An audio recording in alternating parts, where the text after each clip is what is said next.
So we are continuing in Hashem tonight on Samech Beis Amud Aleph, and we're picking up 12 lines up from the bottom. Tanrabanan, Ezut Tsanua. Who is someone who is tznius, who is tsanua, who is modest? This is someone who relieves himself at night in the same place that he relieves himself by day. In other words, in the same way that we learned before, that by day, a person has to distance themselves. Now, how much exactly you have to distance yourself, so that's a machlokas. But in the same way that it's clear by day you have to distance yourself, so someone who is careful to distance himself at night, even though at night, of course, it's dark, no one sees anything, that is someone who is truly modest, truly tzanua. Is that so?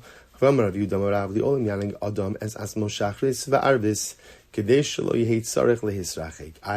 said in the name of Rav that a person should try to relieve himself early in the morning and late at night, and this way again he doesn't have to distance himself from other people. So that sounds like at night, the common denominator between early in the morning and at night is that it's dark, which sounds like at night you don't have to distance yourself from other people. Basu Rava b'imam hava azil admil.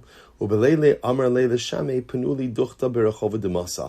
himself, during the day, he would travel even a far distance like a mil in order to find a secluded place.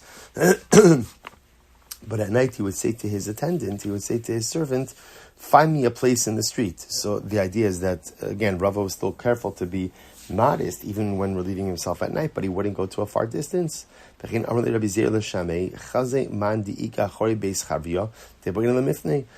would say to his attendant, he would say, see who's behind the beis medrash, and again, if it's empty, I could relieve myself there. So you see that by night, you don't have to distance yourself. So again, the Gemara says, you're right, don't say that you should relieve yourself at night in a place that you relieve yourself in the day. Rather, again, use the word derech, in the manner. The same way that a person is tsanua when they relieve themselves by day, so to a person should be tsanua when they relieve themselves at night. So the Gemara says, Rabashi says, the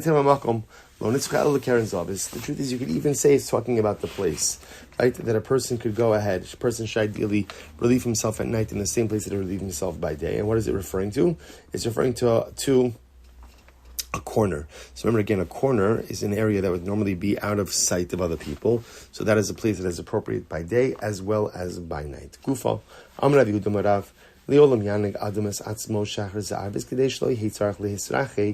So the Gemara says that halacha l'maisa, person, like we said before, person should relieve themselves in the morning and in the evening, meaning when it's still dark. This way you don't have to distance yourself. That's the part. So Ben Azai says, get up early, go to sleep later, or wait to go out. So you don't have to distance yourself at a large degree before going ahead and taking care of one's needs. So the Gemara goes weiter. The Gemara says as follows.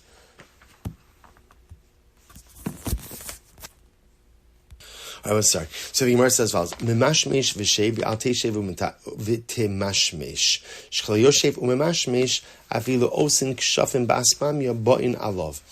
I suppose this is interesting Gemara. So the Gemara is talking about over here that literally again manipulating oneself so that one is able to defecate, manipulating part of the body so that one is able to defecate. So the Gemara says over here that a person should go ahead and memashmesh means literally like open up the orifice and vishev, right? So one should go ahead, manipulate the orifice, then sit down. And one shouldn't first sit and then manipulate the orifice. Why? Because if somebody sits and then goes and manipulates the orifice, afilu osin kshafim ba'aspamya ba'in alov. So again, literally a person exposes himself to kishuf. Now the idea over here is that this is considered to be a lack of tznius. Rashi explains that one would be doing this if they were suffering from like constipation or something of the sort. But the idea is that even if one has to manipulate the orifice, one should do so in a modest fashion. So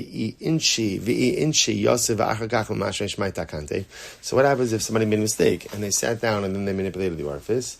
So the Gemara says, Kikoy lemahachi.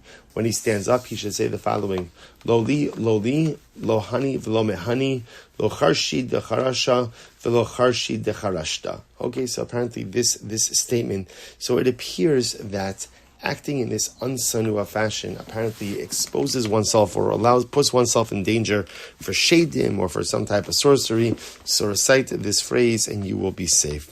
Okay, Tanya. We'll say, so now we're up to Sanach Bezim on base 62b, top line. Tanya, Ben Azar says, Al kol mishkav shechav chutz min hakarka. That's interesting. So Ben Azar says you can sleep on any surface, but don't sleep on the ground. Rashi explains because the ground is cold.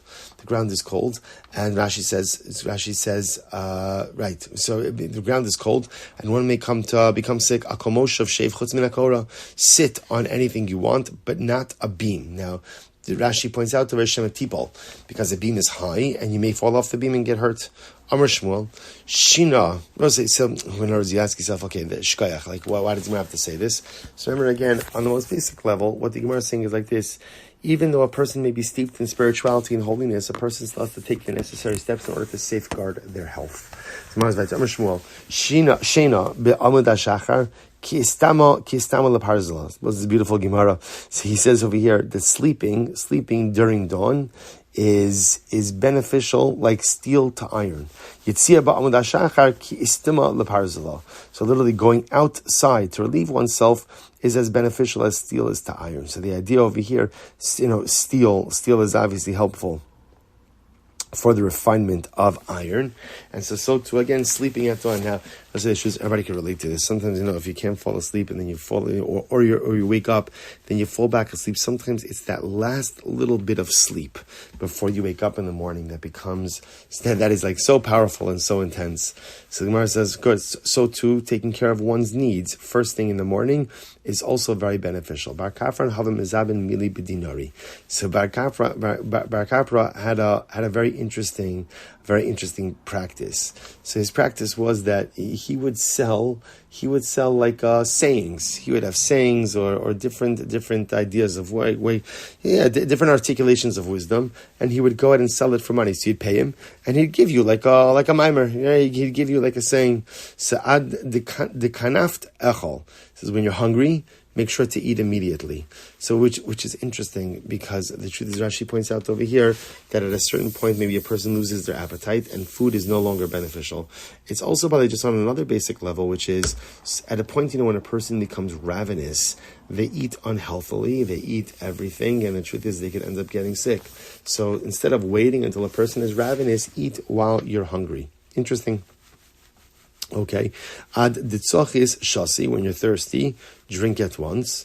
Ad dirascha kidrach shfoch. So this literally means when the pot is boiling, pour it out. So this refers to if one has to relieve themselves, one should not work. Karna karya baromi. So bar mazbin te'eni te'enach da'avucha zabin. So interestingly enough, so literally translated, remember these are all sayings when you hear a horn in Rome. So apparently, again, when they would open up the marketplaces, they would signal the opening of the marketplaces by the blowing of a horn. So when you hear that, even if the father is not there to sell his figs, let the son sell the figs on behalf of the father. The idea behind that is that you don't want the family to lose out. You don't want the father to lose out on the income. So therefore, again, go ahead and sell the figs, even though the father is not there. Amud Abai v'Rabbanan. Ki alisu b'shvili d'mechuza l'meipak beichak lo. Lo techazu lo lahachkisa v'lo lahachkisa dilma yasvi nashi v'lav orach arlis takuli. So Abai said to Rabbanan, when you go into the alleys to go and relieve yourself, keep your head straight. Don't look to the right, don't look to the left, because there may be women who are relieving themselves, and it's not appropriate to look upon these women when they are relieving themselves. Rav Safra lo beis hakisei. Asa Rabbi Acha nachar le'abava. So Rav Safra was in the bathroom, right? Rav Safra was in the bathroom, and Rabbi Acha came, he stood at the doorway, and he coughed. So he was signaling the fact that he was going to go ahead and enter in. Amar le olmar. So Rav Safra said, okay, come in. So remember, Rav Safra is using the bathroom. And then you have Rabbi Abba standing there by the entrance, like coughing, like to announce his arrival. And Rav Safra says, no, come in. So Basra Denafik, Amar le, ad hashta lo ailas l'seir. The gamart lo chamili de seir. So Rabbi Abba gave him a lot of moves. Rav Safra, you haven't lived in Seir, and yet you act like a person from Seir. So remember again, Seir is part of Edom. So what he was saying was, you act like an Edomite. In other words, what he do? Essentially, he was giving him musar for talking in the bathroom.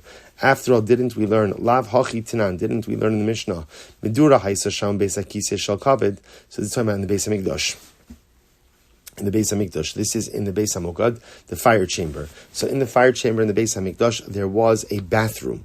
Now they called it Beis HaKisei Shel Kavod, an honorable bathroom. That's what makes it honorable. What makes a bathroom honorable? V'zahaya kvodo, matzao no'ol biyadu sheyesh sham adam, matzao pasuach biyadu she'ein sham adam. There was a door on it. If you went to that bathroom and you saw the door was closed, that means someone was in there and you waited. If the door was open, that meant no one's in there, you can go in. So what do you see from here? The fact that they needed this system to show you if the bathroom was occupied meant that they didn't want people talking in the bathroom. Alma, lav orach arahu. So you see from here that it's not appropriate to speak while you're in the bathroom. While in the bathroom. So ultimately, again, so he was telling Rav Safra, So Rav Safra, Rabbi Abba was telling Rav Safra, why did you speak? But who Savar law? So listen to this. Rav Safra thought the following. Who Savar Mesukanu? He thought that maybe Rabbi Abba really needed to relieve himself. Right? It might have been in danger, harming his health if he didn't relieve himself. And therefore, again, he told him to come in. The Sanya Rabbi Shimon Gamliel Omer, Amud HaChozer maybe it's Adam Lidei Hidarkon, Silon HaChozer maybe it's Adam Lidei Yirakon. So again, if a person goes ahead and needs to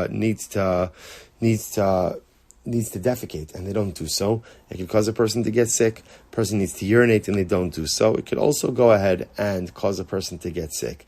So Rabbi Safra was afraid that maybe Rabbi Abba really had to go to the bathroom, and therefore again he wouldn't come in because Rav Safra was there. So Rav Safra goes in and tells him to come in to save him from any type of danger. Rabbi Lazar Allah Beis HaKisei Asu Parsad Dachke. So listen to this. Rabbi Lazar was in the bathroom, and then a Roman official came in and pushed him out of the way. Come Rabbi Lazar v'nafax. Rabbi Lazar got up and he left the bathroom. Asa Darkona Shamte Lekarkashe. So then what happened? A snake apparently came out of the toilet area and killed this Roman. So in other words, what's incredible about the story is the fact that the Roman pushed Rabbi Lazar out of the way essentially saved Rabbi Lazar's life. So the Gemara says, Kareli Rabbi Lazar, ve'etein adam tachtecha, al tikri adam ela edom. So the pasuk says, I will put someone else in your place. Don't read it as an adam, rather read it as an edom. So pretty incredible. Just a tremendous Musar Haskell. I will say, how many times does it happen that a life circumstance goes ahead and occurs and it pushes us down, and we're so upset or we're so resentful or we're so farbissina over the fact that something bad happened, and meanwhile sometimes it's the very things that push you down in life are the very things that could benefit you in the long run. Incredible. So remember again, the pasuk says as follows. So we'll say we are on Samach Beis 62b, second wide line. So this is the story of David and Shaul. So this is when David HaMelech is running away from Shaul. So in one of these incredible episodes, Shaul went into a cave to relieve himself. David HaMelech was hiding in that very cave. And he could have killed Shaul, but he didn't kill Shaul. And after Shaul comes out of the cave, David HaMelech comes out after him. And David says, I could have killed you. Vatachas alecha, but it protected you. So the Gemara says, Va'amar, what does it say? And he said, Va'amarti mi boy. They should say an I said, because this is David talking to Shaul. Vatachas, and when it says it protected you, V'chaste mi boy. I protected you, because David HaMelech was one talking to Shaul, number one. It was David HaMelech who could have killed Shaul. Amar Lazar, Amar David the Shaul. So David said to Shaul the following. It's incredible. Minat Torah ben harigata. So David HaMelech says like this. Shaul, midaraisa, I should be able to kill you. Why? Shahai rodef ata, because you are a rodef. You are pursuing me to kill me. And the halacha is Torah amra ba lahargicha hashkim lahargo. Torah says that if somebody's coming to kill you, kill them first. Elitznios shahaisa b'cha chas alecha. But because Shaul, you're so modest, your modesty protected you. So what's the pshat umahi? What's the modesty of Shaul? Dichse vayavo al gidros hatzon al haderech. V'sham ma'ara v'yavo Shaul lahasech es raglav. So the pasuk says that Shaul came upon to sheep pens, and there was a cave, and Shaul went in lahasech es raglav. So it literally means to cover his feet, but it means to defecate. Tana geder lifnim min hageder uma'ara lifnim min ha'ma'ara. So Shaul, when he went to defecate, he hid himself. Right? He went ahead and hid himself from public sight. No one should see him. So he was very sanua. Lahasech. What does it mean now? Lahasech literally means that we translate it as to defecate, but what it ultimately means is he's covering his feet. Amar Belazar Malamed shesichech atzmo kisukah. That when Shaul was relieving himself, he covered himself. He covered himself like a sukkah. Says knaf hamiyol. So the pasuk said, we'll stop over here for today. We'll pick up in Mirz Hashem with the rest of this story with David and Shaul and Mirz Hashem tomorrow. Shkoyach, everyone.